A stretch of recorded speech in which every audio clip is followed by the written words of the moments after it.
Hey, selamat datang. Kali ini kita bakal ngobrol tentang sesuatu yang sering banget memengaruhi hidup kita, tapi jarang kita sadari.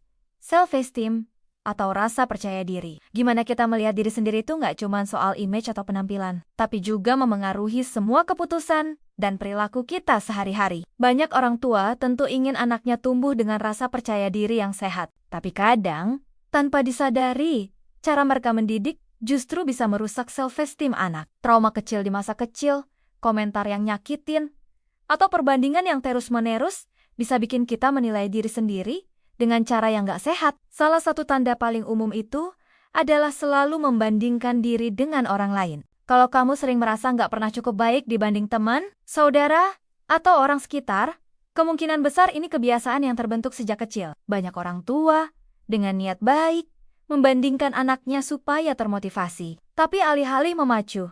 Hal ini sering bikin anak merasa insecure dan kompetitif secara nggak sehat. Perhatian dan validasi positif itu penting banget waktu kita masih kecil. Kalau itu nggak cukup, dampaknya bisa bertahan sampai dewasa. Tanda lain yang sering muncul adalah kritik yang nggak habis-habis nia terhadap diri sendiri. Kalau self-talk kamu dominan negatif, itu biasanya hasil dari pengalaman masa kecil. Anak yang terus dikritik untuk hal-hal yang nggak bisa mereka ubah atau kendalikan, lama-lama internalisasi kritik itu jadi bagian dari cara mereka menilai diri sendiri. Dampaknya nggak cuma rasa sedih atau minder, tapi juga rasa nggak dihargai, nggak penting, dan terputus dari diri sendiri. Cara yang lebih sehat adalah mulai menerima keunikan diri sendiri, fokus pada kekuatan pribadi, dan membangun suara serta identitas sendiri. Ada juga yang terpaksa harus patuh dan menuruti semua aturan orang tua. Beberapa orang tua percaya bahwa kepatuhan mutlak itu tanda hormat. Tapi pola ini sering bikin anak kehilangan rasa mandiri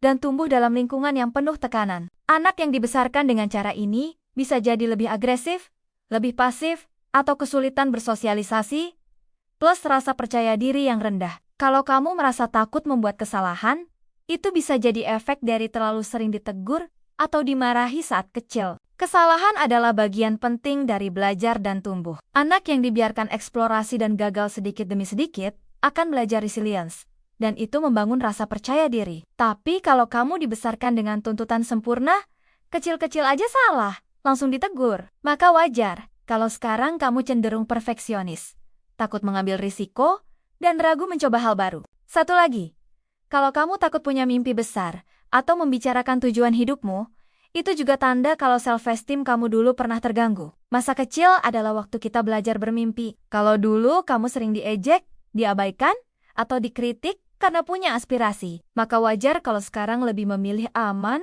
daripada mengejar hal-hal yang menantang. Padahal, penelitian menunjukkan bahwa kesuksesan kita banyak dipengaruhi oleh dukungan dan dorongan dari orang tua saat masih kecil. Sekarang, kalau kamu merasa relate dengan beberapa hal tadi, penting untuk tahu, itu bukan kesalahanmu. Kamu nggak melakukan sesuatu yang salah. Self-esteem yang terganggu karena cara orang tua mendidik adalah hal yang umum dan perlahan bisa diperbaiki. Beberapa langkah yang bisa mulai dilakukan misalnya, dengarkan kekuatan dan pencapaian diri sendiri. Latih pola pikir dan self-talk yang positif. Lakukan hal-hal yang bikin kamu senang dan bangga. Jaga kesehatan tubuh dan habiskan waktu dengan orang-orang yang mendukung. Membangun kembali rasa percaya diri itu proses, bukan instan, tapi setiap langkah kecil bisa bikin perbedaan besar. Mulailah dari hal-hal yang kamu kuasai, yang membuatmu merasa baik, dan jangan takut untuk memprioritaskan dirimu sendiri. Sekarang, aku pengen tahu dari kamu, langkah apa yang bakal kamu ambil untuk mulai membangun self-esteem? Tuliskan di kolom komentar, dan jangan lupa, beri dukungan buat orang lain yang mungkin sedang merasa sama. Ingat, kamu nggak sendirian. Sampai ketemu di video selanjutnya.